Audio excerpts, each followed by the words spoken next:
Hello everyone and welcome to your deadline injury stream. Today we're going through all the injury news in the Premier League, but before we go into that and answering your questions, going through all the teams, just to remind you, we keep it as up to date as possible. That's why we go live as late as possible on Friday, but we do keep our premierinjuries.com injury table live throughout the weekend as well. So if there's any last minute injury news, head over to there, just premierinjuries.com, head to the injury table, and that will keep you up to date. Ben, you're doing a stretch, you're getting ready so that you have no injuries during this live stream. How are you doing today? Not bad, Jay. Not bad, mate. As always, a manic rush on Friday afternoon. We're still waiting to hear from Antonio Conte, by the way. Tottenham training session apparently has overrun, but good news with regard to the possible return of Dejan Kulusevski this weekend. Apparently he's one of those that is taking part in team training. But like I say, we're just waiting for the Italian to confirm that, although I wouldn't expect to start given the fact that he's missed several weeks with that hamstring problem. Well, there you go. So it'll be interesting to see, because I think Tottenham have really suffered without him. They've lost Son now. There's going to be a distinct lack of creativity up top there, and all of it will rest on Harry Kane. But let's get into the injury news then. We've got a couple of opening messages. Hi guys, hope you're doing well. RB's asked if we start with City, but unfortunately we go through alphabetically just for everybody, so you might have to watch this later once you're at work or after work. Maybe sit on the bog for a little bit and catch up with us.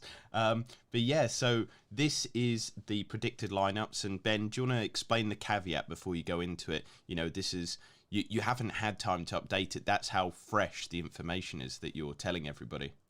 Yeah, so basically any press conference that's happened within the last maybe 60 to 90 minutes, the likelihood is it hasn't been updated as yet. So a lot of these predicted lineups will be from Wednesday/Thursday. So like I say, I treat this as a live document. These are not set in stone, so they will be amended and updated as news maybe presents ahead of that FPL deadline. However, Bournemouth, it is one of the ones we have heard from Gary O'Neill, the interim boss. So we're not expecting too many changes here. Kiefer Moore I've got him starting up front again. I think he has to come in, considering he scored those 2 goals last weekend against Tottenham. Unfortunate maybe to lose that one 3-2. Again, no massive changes. The Cherries played quite well. The absence of Ryan Fredericks is one that we could potentially see come in, but that would mean a slight change of formation. So I'm going on the fact that, like I say, they may be just a little bit unlucky to lose that one at the death against Tottenham. So that's why I've went with a very similar looking lineup and setup. Yeah, it was very unfortunate. And as an Arsenal fan, I was a little bit saddened that Bournemouth couldn't, keep in there for even a point, and they stole it at the depth. But let's move from Bournemouth to my boys Arsenal. What is the latest injury news there? Because so many people are worried about Bukayo Saka. He's looked good. He's kind of grown into the season, and then last week he had to come off early. Yeah, that was just a knock, just a bit of a kick, lower leg and ankle. The positive news, from last weekend was that he tried to continue and it was more pain management. He only missed a couple of sessions and he was named in the matchday squad for the Europa League on Thursday night. So in terms of his availability and in being able to start, that isn't a concern. I actually have Bukayo Saka in there already. The main talking point, I suppose, ahead of this weekend's game will be at left back. Tomiyasu, he was a late substitute in that game against Zurich. Unfortunately, couldn't see out the game and he was replaced. Now, Mikel Arteta said that was a precautionary measure given the amount of games, but I'd also suggest that given the player's history in terms of the number of muscular problems that he has had, that did influence his decision. That probably means we'll have Kieran Tierney in there for back-to-back games that start, and that's a very rare occurrence in recent times, although him himself did admit that he took a little bit of a knock. There's a little bit of swelling in and around that ankle, but nothing to worry about. Zinchenko He was also included in the match day squad on Thursday night, but we know that he's been sidelined with that calf problem since, I think it was a North London derby, the game after the international break. So in terms of his sharpness and fitness isn't quite there. He's only had a handful of sessions with the group. But also to add, great to see Mo Elney back for the Gunners. He started after just over 2 months on the sidelines after recovering from that long-term hamstring problem. We do have a question from Giandre. He says, is Zinchenko worth a punt? Is he ready? I would say injury-free. Is he there in terms of optimal levels of fitness and sharpness? I would say no. That's why I went with Kieran Tierney in terms of that left-back spot. And we cannot completely rule out Tomiyasu at this stage. But like I say, given his injury history, I'm leaning more towards Tierney, and I certainly wouldn't expect. I think it's too much of a risk or a gamble to start Zinchenko. The only caveat that I would add, like I say, if that ankle problem for Tierney turns out to be a lot worse than initially feared and he isn't available, then we'll see Zinchenko. And the thing is, as well as like we always say, you know, a player might return after 3 months or however long Zinchenko has been out for, I forget. It's not 3 months, but you know, they might come back, but they've not played football competitively, and it takes a while to get up to that competitive level of football as well. So they've returned, but they haven't returned to kind of match levels of fitness, mental and physical as well. But let's turn it to Aston Villa. We've not seen a new manager bounce yet. We've not seen kind of a change around, but is there going to be a change around in the 11, Ben? It's very difficult to say with any certainty with regards to how Unai Emery will line up or even set up this weekend. He was officially unveiled as a boss on Tuesday. There is a press conference ongoing as we speak, his unveiling, as it were. A couple of main talking points. You know, obviously that was a disappointing result for them on Tyneside. They've done all right for the opening 45 minutes, but once they conceded that first goal, it was really downhill from then. It could have been 5 and possibly 6. Of course, the loss of Martinez at St. James's Park was a blow. However, you know, he's been through the concussion protocol. He's absolutely fine, so he is fit and available. I've also brought Lucas Digne back into that side at left back at the expense of Ashley Young. A little bit disappointing for him because he has been okay, but I haven't really tinkered too much with this team. Now, like I say, it depends. Unai Emery's going to have his own ideas, his own philosophies on what he says, but it depends how much training he's actually been able to observe himself before going to that team. So, like I say, I could be close with this one, or I could be a million miles away. Yeah, it's very hard as well, just, you know, knowing from my time at Arsenal that his time at Arsenal, that he's a pragmatic manager. He adapts to each game.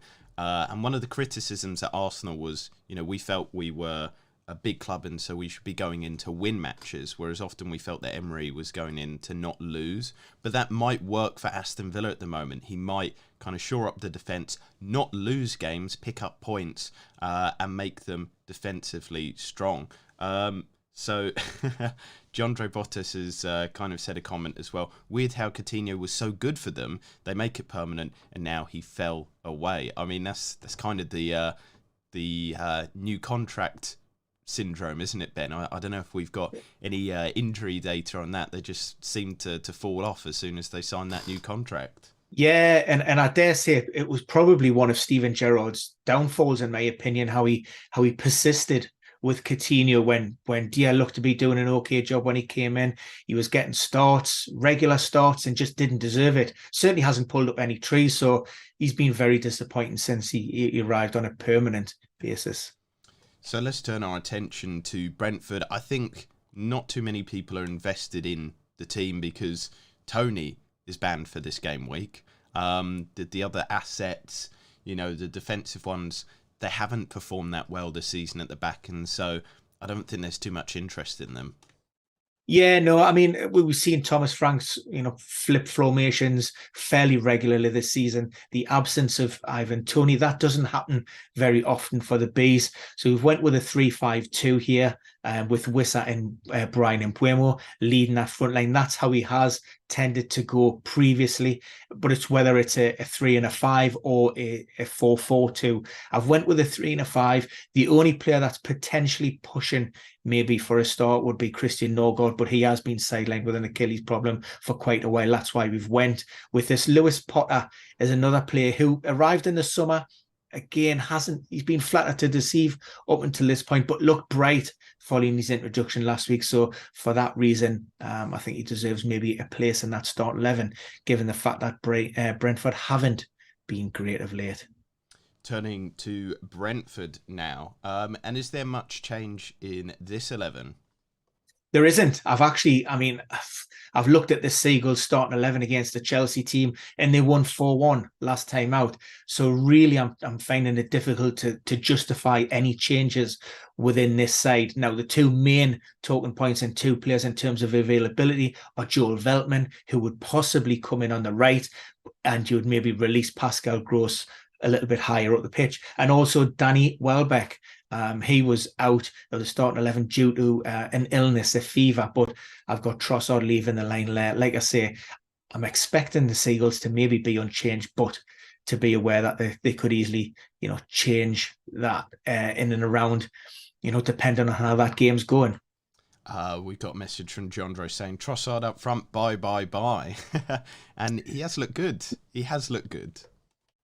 Absolutely, and Roberto De Zerba has been impressed with his performance. He said that he still wants more. He wants more goals. He wants him to play throughout that 90-minute period instead of sort of small patches and spells.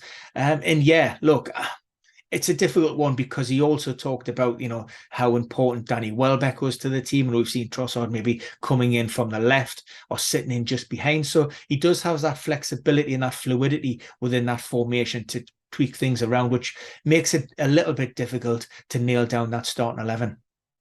And just a reminder to everybody, what's Stupian's first name? I said Percy last week, didn't I? I thought it was Ivor last week. Oh, was it? Oh, well, did I get it right with Percy? Is it Percy? It's Purvis. Oh, for sake, man. Look, Ivor, Percy, next week, Purvis. I've nailed it. It's like a mix of the two. I thought we'd bring it back up because it was a golden moment. But let's move to the Blues. Chelsea, they're taking on Arsenal this weekend. I'm very confident that we should get a result there just with the way that they're playing. Not good underlying numbers. But what is the predicted lineup? I mean, can you predict a lineup here? Graham Potter just makes Pep look like a schoolboy in terms of rotation. Yeah, lots of changes. I suppose we'll stick with what we know at this moment in time. Kepa, unlikely to play before the World Cup there, before we've got Mendy back between the sticks. Ben Chilwell will have a scan on his hamstring this afternoon. We should know the results of that MRI by tomorrow, but certainly that'll probably keep him out of the World Cup. That's why we have Cucurella there. Koulibaly, he returned midweek, so we drop him into the back line. Now, elsewhere, Mateo Kovacic managing an ongoing calf problem. He was rested as a precaution on Wednesday night, back in there. Up front, I do have Armando Broja starting this week, which is a little bit controversial. It's one that I might tweak, given the fact that Pierre-Emerick Aubameyang will want to line up against his former club. And like you say, Graham Potter might use that to his advantage to try and get something out of the striker, who has been pretty disappointing, to say the least, since his arrival at the club. I think he's been disappointing for a while, unfortunately. That he's lost that edge, he's lost that ability, but nothing brings the best out of a player playing against their former club and in a derby as well. Do we have a question? I thought we had a question on Chelsea. We don't, so we're going to move on, and we're going to move it to Crystal Palace. Now, we had a lot of questions about Odsonne Edouard. I think we had one from Jandre. We had one from PLAA. We've just had a lot of people discussing him. Is he going to start, Ben? Is he going to start? Well, according to my predicted lineup, he certainly is. This is one of those ones difficult that Palace obviously don't play until Sunday. Therefore, they will have another session on Saturday. Patrick Vieira, he's come out and he said, look, until we'll train the lads, we'll see if there's any kind of reaction. If not, then he will be fine. What we do know with Edward is that he has actually been training for the last couple of days. So the risk associated with that obviously lessens as time goes by. So therefore, I do have him in the starting 11. The other player there's question marks over, and I do think he's a big player for Palace, is Doucouré. He had his first session today. Less confident on his availability, just because, like I say, we need to check that he's come through that session okay. But given the fact that the Palace have had a couple of dodgy-ish results in recent times, particularly away from home, then I've went in for Doucouré to bring that little bit of robustness and that resilience to that midfield. So Paolo Vincente has asked, sell Mount. I think, from my opinion, Chelsea just haven't looked great under Potter since he arrived game week 9. Their data has been less than brilliant. I think they're like bottom half of the table for both attacking and defensive metrics. And, he's a good player, Mount, and there's some all rightish kind of decent underlying numbers, 0.19 XG per 90. He's got 0.4 XGI, but he's not really impressed in a team that's not impressing. I think for that money you could invest elsewhere, couldn't you, Ben?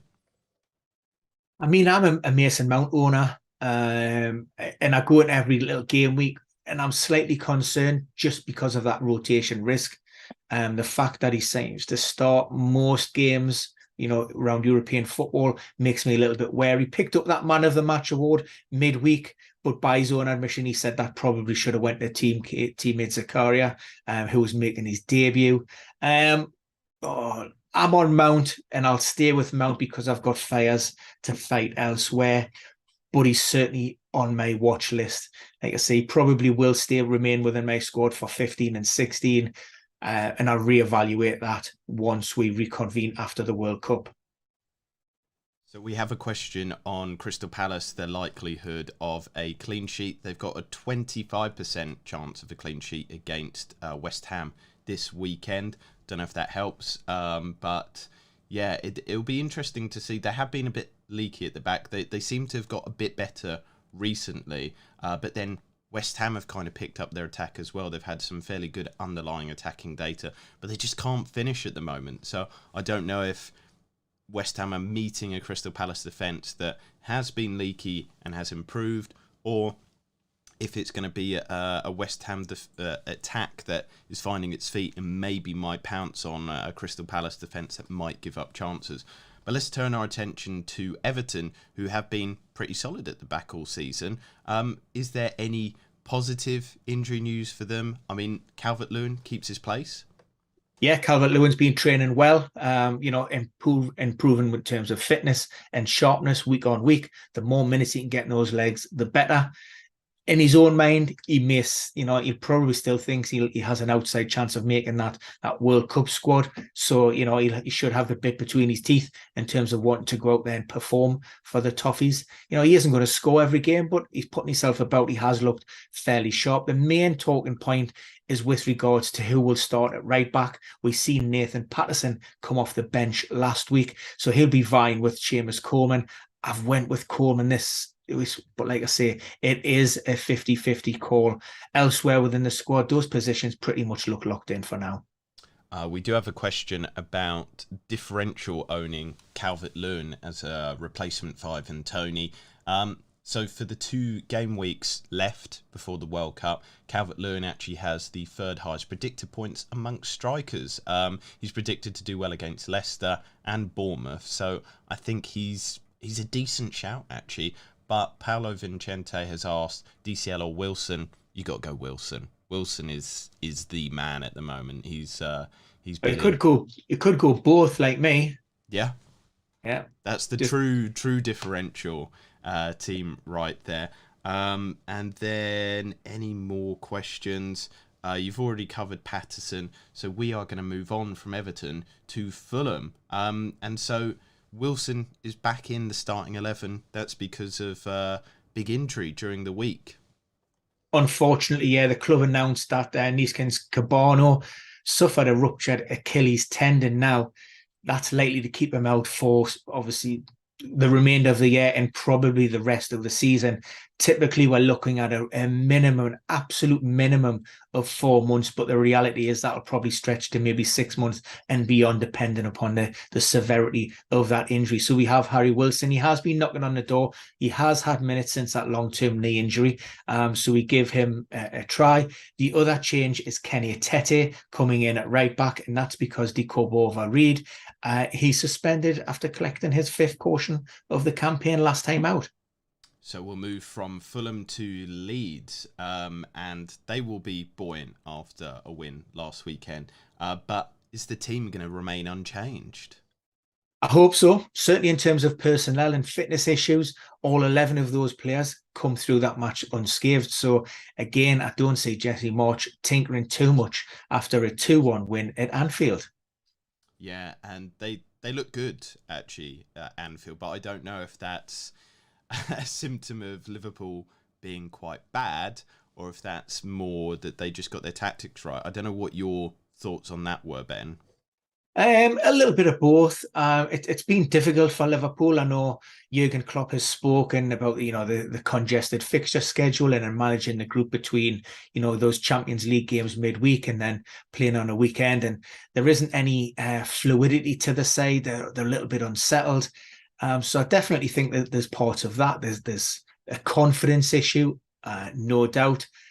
It was a game that actually I thought was going to target Salah. He was my captain. I did even consider a treble captain at one point, but I resisted that urge. Thankfully, he did get on the score sheet, but yeah, it was very, very disappointing. And you keep on expecting Liverpool to recapture some of that form from last season, and it just isn't happening. It keeps to go on, and it's frustrating because you have those Champions League nights, and it's a bit of a false dawn.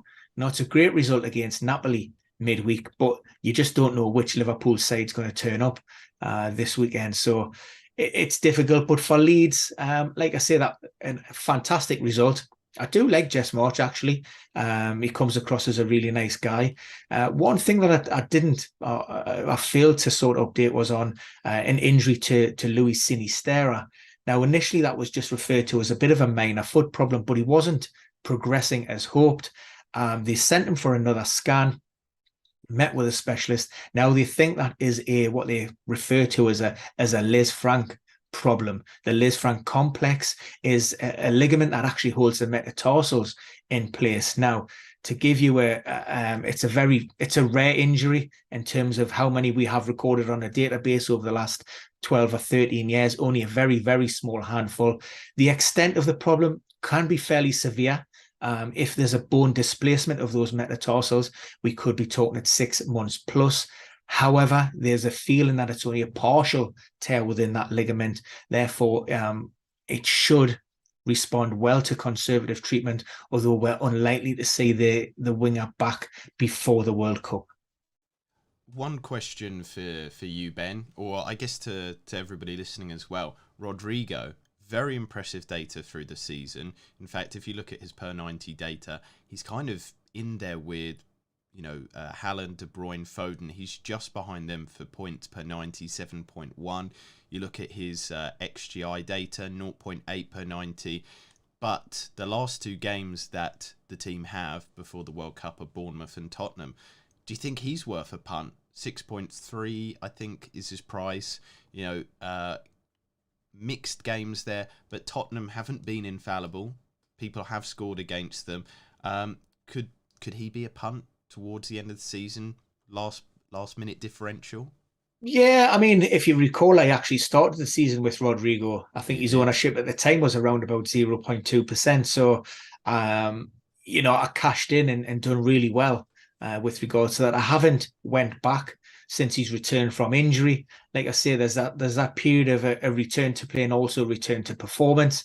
Well, I don't think we're quite there in terms of his outputs and what he's delivering. And then also there's a worry of Patrick Bamford, like I say, on the fringe of that. So one is whether Rodrigo starts every game, and then the second, how many minutes is he actually going to play? And we've seen that again last weekend with Patrick Bamford coming on. I think it was around about that 1 hour mark, that 65 minute mark. So, we always bang the drum. It's about, for me, I like the players to be on the pitch as long as possible. And I'm just not getting that from Rodrigo at the minute.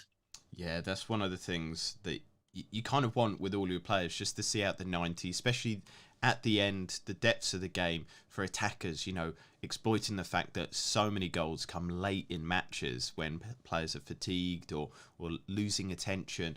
But let's turn our attention to Leicester. Vardy, you've got him starting again. He keeps... Did he start last week as well? He did start last week, yeah, and done very well against Manchester City. Leicester as a whole, we know for the majority of the remainder of the season, if both fit, it's going to be a coin toss between Jamie Vardy and Patson Daka.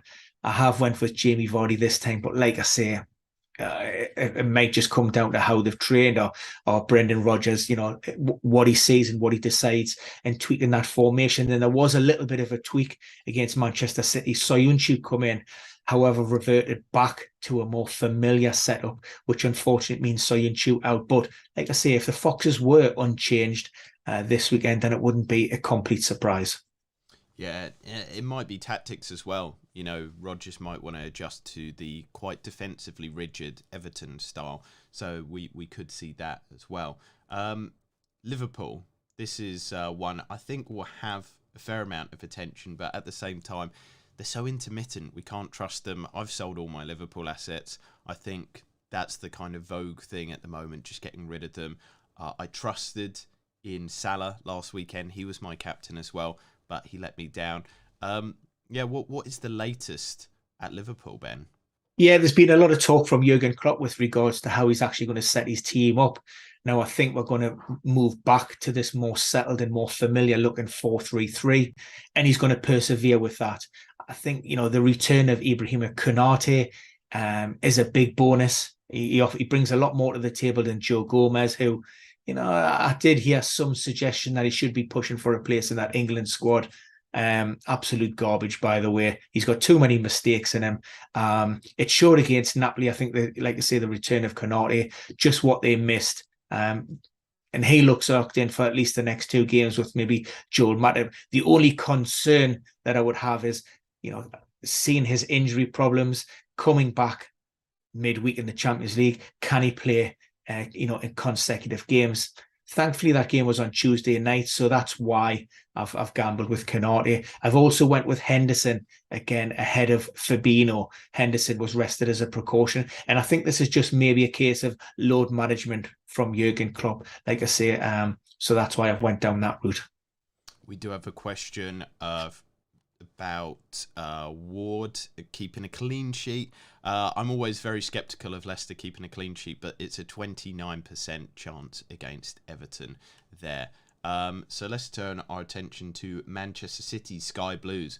The big question is Haaland. So many people have messaged about that during the week. People want to know, Ben, can you put people out of their misery? Is he going to play? Is he going to play? I certainly believe he is. He has trained, and I do chuckle when I have a look at social media and see how many or how irate any FPL managers and everybody else associated with football gets when Pep turns around and says we have one final session on Friday afternoon, so we won't make any kind of definitive decisions until the end of that session. I will look. I'm 99.99999% certain that Erling Haaland will be included in that matchday squad. The conversations will be around, is he fit enough to play 90 minutes, or how many minutes is he able to play? Now, that will be a decision that will maybe with the sports science department, the medical team, the club doctor, the coach, and also Haaland himself. And for me, he's only missed a couple of games, that European game and that Premier League match. So if Haaland is anywhere near that full fitness, then of course he's got to start, get the job done nice and early, and then he can come off and be protected maybe early in that second half. So that's what I went for this time. I'm gambling on the fact that Pep wants those games, like I say, done and dusted, nice and early. Get Haaland off, get him an early shower, protect him. And yeah, hopefully for those FPL owners, he does the business during those first 55, 65 minutes. I think the key phrase you used there as well was he'll be included in the squad. That's what you said, 99.9% sure on. Not 100% or 99 as you said there. He can, the starting 11. He'll be in the squad then. And look, in terms of his availability, yes, in the squad. Will he start? Look, you can never make any guarantees over a Pep Guardiola starting 11. I think it's probably only Edison is one that you'd, put your house on in terms of gambling. Everybody else, even Kevin De Bruyne, despite the form that he's been in, cannot be guaranteed. But in this instance, if you wanted a percentage in terms of a start, I'm going high. I'm going to a 90% on Haaland because I just think he's such an important player. He hasn't missed that much. It's only just over a week that he's missed out of training, so it's not really affecting his fitness too much. So as long as there's no reaction after this final session, I do believe that he will start. Okay, we got quite a few questions about Manchester City. You have Foden in there. Hope he starts. What a troll he's been. Thomas Papanator has said, you said 99% Foden last week. To be fair, will he start this week? What about Phil Foden? Phil Foden. All the questions are about him. Is he going to start this week, Ben? Well, all we know is that, Phil Foden is fit and available. There aren't any major issues, although there was question marks with regards to a little bit of fatigue. Look, he has missed out the last two in the Premier League, which is why I have brought him back in. We do see that on occasions with Pep. He will leave players out for a couple of games. We've seen it with Jack Grealish. The difficulty is it's the players that are missing from this squad as well. If you notice, there's no Gundogan there. There's no Mahrez. These are all players that potentially could come, straight into that. Alvarez, if he wanted to change things up, if he wanted to go two up top just for a change. And that's the problem that we have. But, I'm basing this decision, this starting lineup on, just tweaks from the current, from what we've seen in recent times in the Premier League. And, hopefully Phil Foden benefited from those minutes out of the side and on the bench, and he'll be ready to start this weekend.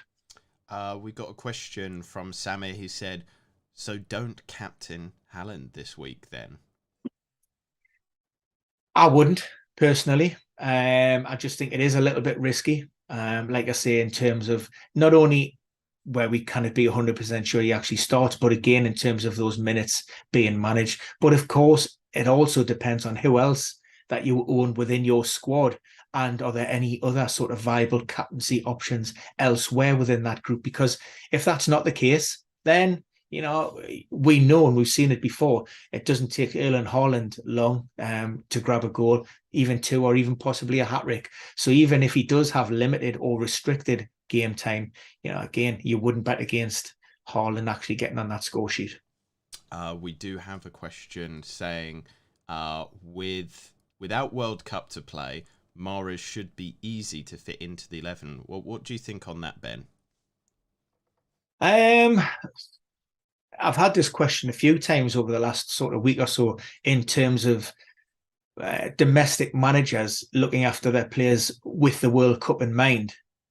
And I've answered all of those questions in the very much the same way.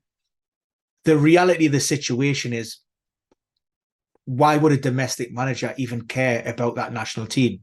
He's judged on results. He needs to go out and win games. He picks his team for this match on the players that he believes can go out there and do a job. What will happen with England or anybody else at that World Cup, that's not his problem. Like I say, he needs to focus on Manchester City in this instance. So, I'm not really sure. For me, it's not even a question to be asked on whether Qatar and that World Cup will come into the manager's thinking. He'll be not looking to protect players or manage players for their national team bosses, just like the likes of Gareth Southgate. Ultimately, if he wants to take players such as Kyle Walker or Calvin Phillips, who maybe haven't played for Manchester City before the break, but he believes they can still do a job for England, then he's going to take them, regardless of what somebody like Pep Guardiola might say or believe. That's his right to do so, and that'll be the right on the flip side of Pep Guardiola to pick his team accordingly for each individual game and fixture. Thomas Papanator has asked, no Ake?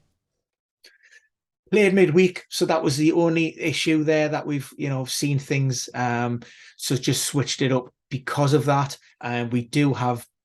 There's lots of rotation options within that back line, and we have seen it from Pep. So that's why we've went with, I know Laporte has written recently in Diaz, but Akanji being past fit as well was a big one. That could have possibly meant that Ake coming in, but Akanji is past fit, so I do have him starting. We do have a message from the Roxbury. He said, we built this city on rock and roll. So just a reference there to Jefferson's Starship. To be fair, it's an absolute tune. Like, it's a bit of a banger. Yeah, I thought I had to mention it because it's that good. Apologies if I butchered the song though. You winced a little bit there, Ben. I was just a little bit of interference, Jay. Oh, okay. Coming through on the speaker. Certainly nothing to do with your voice. We've got a question here from okay, I'm definitely going to butcher this name. Syphilis.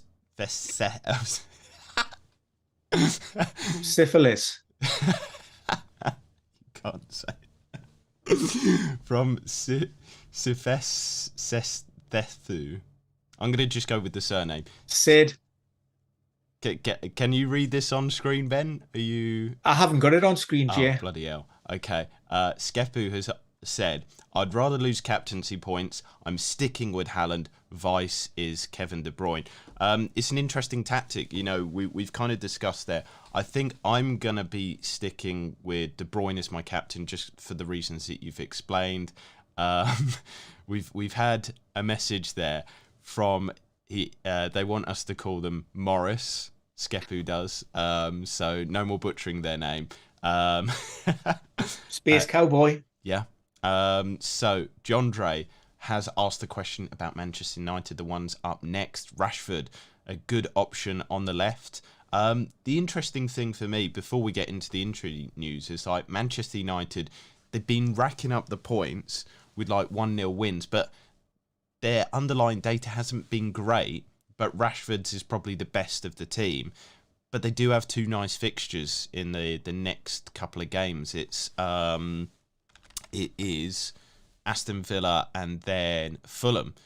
So they're the type of games that you'd expect them to do well, but they're both away games, and also the new manager bounce at Aston Villa. Fulham can shock anybody and everybody, and I would say Fulham are a better team than Manchester United at the moment in terms of their play style. So we'll see about that. But yeah, what's the injury information with Rashford?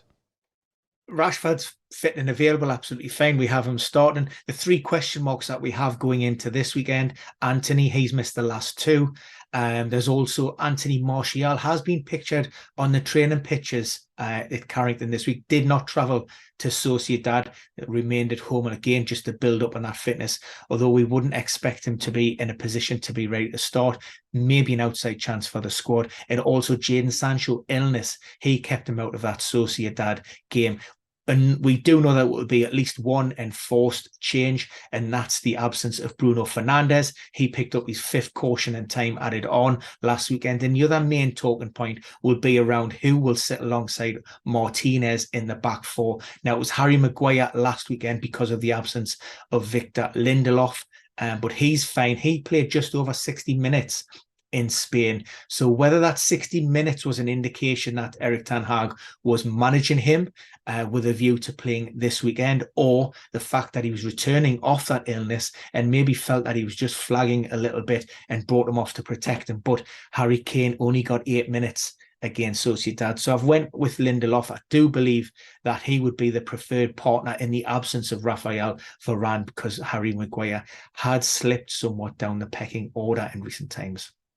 Yeah, so that's we have had a few questions on Anthony. I'm just bringing up some of the stats as well for Manchester United because yeah, I've just not been that impressed with them this season. You know, the fact that if Fulham has scored more goals than them, the defence of Fulham is the problem. Obviously, they're not playing them this week. It's Aston Villa, but I do worry because they're playing. That they seem to have grown a little bit more into the tactics, but they're still fairly boring as a team. I think they are struggling a little bit.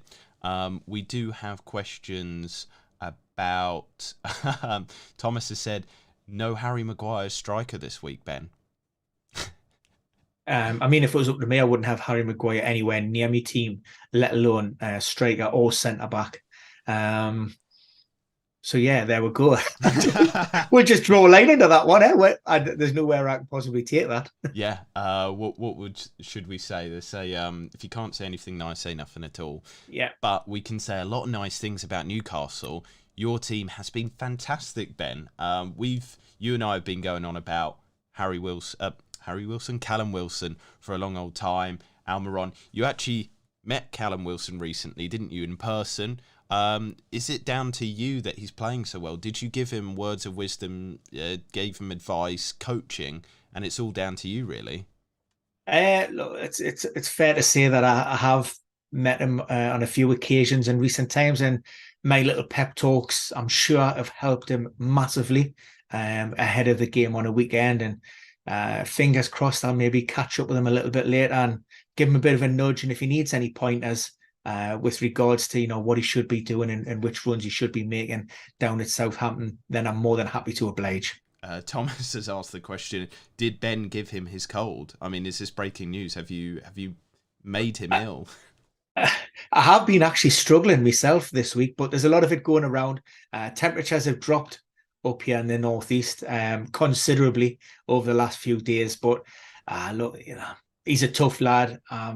Like I say, I've got no doubts whatsoever that Callum will be available and will start.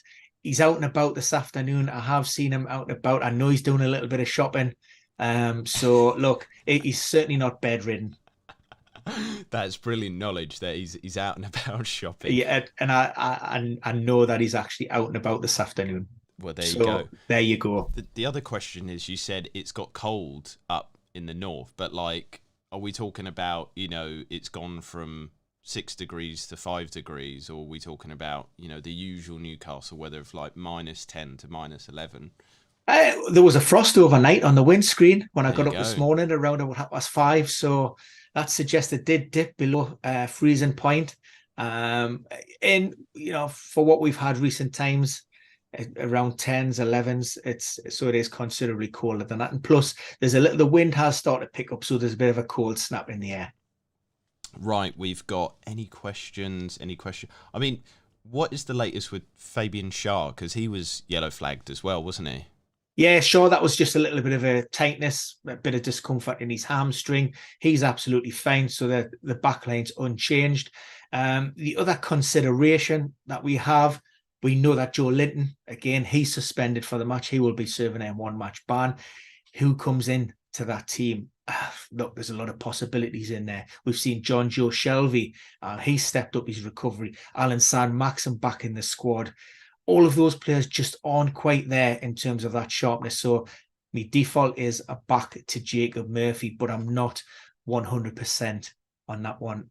I was thinking John Joe Shelvey with maybe Willock getting pushed up, but then we start to see Eddie Howe having to change things a little bit too much. And so that's why I've went with this 4-3-3 and trying to keep things pretty much as they have been, on this fantastic run of ours. And the thing is as well, we've seen Wilson come back into the team, Almiron as well. Alan San-Maxim, he's on the cusp. Have you not put him in because you don't think Howe will want to disrupt the team, or is he going to be managed conservatively? What is your thoughts and feelings on his exclusion at the moment? Yeah, just his minutes being managed and, a gradual integration. We had that hamstring problem. I think he picked it up initially against Wolves. Then there was a slight setback and a reaction that kept him out for a couple of weeks more. He's only had a handful of minutes off the bench last week. So yeah, I just don't think he's ready to start games. I see Saint-Maximin more probably as an impact player in these two remaining games. May get a start in the Carabao Cup against Crystal Palace next week. We have let's have a look. What was the question that I just saw here a second ago? Oh yeah, Kepa Arrizabalaga. What is the situation with him? Yeah, out. So we know that it was referenced initially as a foot problem. It actually relates to the plantar fascia of the sole of his foot. So a painful condition. We're not expecting to see him before the World Cup. So we know, hopefully, with a little bit of rest and some conservative treatment, we will see him back for those festive fixtures on Boxing Day. So let's turn our attention to Nottingham Forest. What is the latest injury news there? I don't think many people are invested in them, but Ben, what is the situation? Because I think Williams and Aurier are the only ones that people are that much interested in. Yeah, it's pretty much as you were. The big news, I suppose, to come out the Forest camp is the injury to Biakone. I think he's only had a handful of Premier League minutes this season, 16. 12 of those came at the Etihad in a 6-0 drubbing by City, but he's ruptured his ACL, unfortunately, on the training pitches. So that's a serious setback. That will keep him out for the rest of the campaign. Typically, your benchmark is around about 9 months.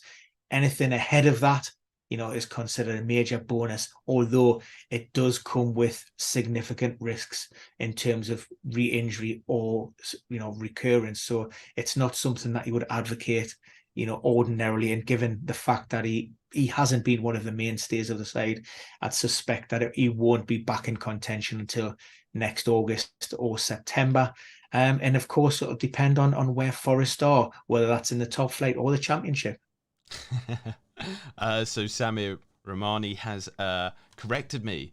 He said not many people are invested in them, but I'm straight in there with a question. So with this, Samir has asked Nottingham Forest have a feeling that Iwoni will get some points if Cooper keeps him on the pitch past 60 minutes. 2 home games against Brentford and Palace, worth a punt. Yeah, I think it's a decent question because Brentford have looked really leaky at the back. Crystal Palace haven't been great either themselves, and he had a good performance there against Liverpool. But what are your thoughts and feelings, Ben? Is he going to see out the 60 minutes or further than that? It's always difficult when trying to predict minutes, but what you would say with regards to Steve Cooper and Forest and this indifferent run of form that they've had, these next 2 fixtures, are they the ones that really you're going to need to go out and at least try to get something from them? The 5-0 defeat to Arsenal, very disappointing, but ultimately, what does that mean in the grand scheme of things? Not a great deal. You want to be beating those teams in and around you, or the teams that, realistically think you've got a good chance.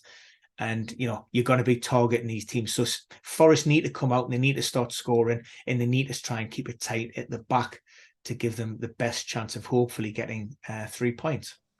And kind of looking at Iwoni's data through the season. So he's managed 6.48 points per 90 when he has played. So he's had 6 substitute appearances, so obviously his minutes have been managed, but it's quite decent kind of stuff. It looks like he's made quite a big impact when he is on the pitch, and he has 0.8 xgi when he is on there. So again, there's kind of data backing up that choice as well.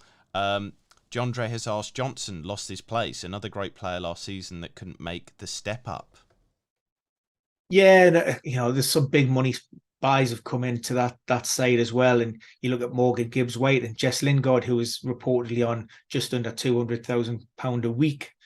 Ridiculous. So there's a lot of competition and players vying for those positions up there.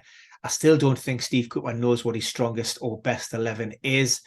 Johnson will get his chance again, but I'm forgetting about that Arsenal result, and I'm looking at this Nottingham Forest team in terms of where they were before that, and they had put a couple of decent performances in. Just right last week offers a little bit of a blip. Go back to the basics, and hopefully, like I say, for Forest supporters to get another 3 points on the board. Alex Mucha has said, would you give Ronaldo? Is he worth a punt? Thinking Jesus to Ronaldo. Is he nailed in the team, Ben? That comes down to other players in terms of their fitness and availability. For this weekend, I'm obviously leaning towards Ronaldo starting. That's because both Anthony and question marks over Jadon Sancho. Whether, we'll have that luxury, looking ahead to game week 16 remains to be seen. So as a 1 week punt, then yes, for this weekend. But like I say, there's no guarantees that maybe going into game week 16, is he locked in? That could be determined by his performance this weekend. I think as well, just looking at their underlying data, you compare Rashford to Ronaldo through the season. Rashford has a higher XGI, so he's got 0.7 compared to Ronaldo's 0.5. He's also got higher XG, 0.45 to Ronaldo's 0.33. This is all per 90 data, by the way. And then Rashford has the higher 5.49 points per 90 compared to Ronaldo's 3.98. I would go for Rashford just because he's cheaper. He seems to have a little bit more of the form. That there's the data there as well. Southampton, though, Ben, any injury information with them? The two main talking points, Romeo Lavia, he returned for the under-21s last weekend after a hamstring problem. Still not quite there in terms of his readiness to start. Had a little bit of a knee complaint this week that kept him out of training yesterday, although he should make it. The other one that could potentially come in for Coletta Cart would be Armel Bella-Kotchap. That was a dislocated shoulder, went down the conservative route, responded really well, so he is in contention after a month out. Tottenham. Big news on them. No Perisic in the side. What is the latest information there? Just in terms of squad management and looking at those flanks for Tottenham, I think he played 90 minutes midweek. So that's the red flag for me, particularly when you've got the likes of Sessegnon available. So that's why we've went down that route. And we have a Carabao Cup game midweek as well. That might be the only way that we see Conte sort of go down Perisic starting and then maybe Sessegnon in the cup. But like I say, it's a bit of a coin toss. I'm basing it purely on the fact that he had those minutes in the Champions League. Of course, we lost Heung-min Son. Richarlison still isn't ready.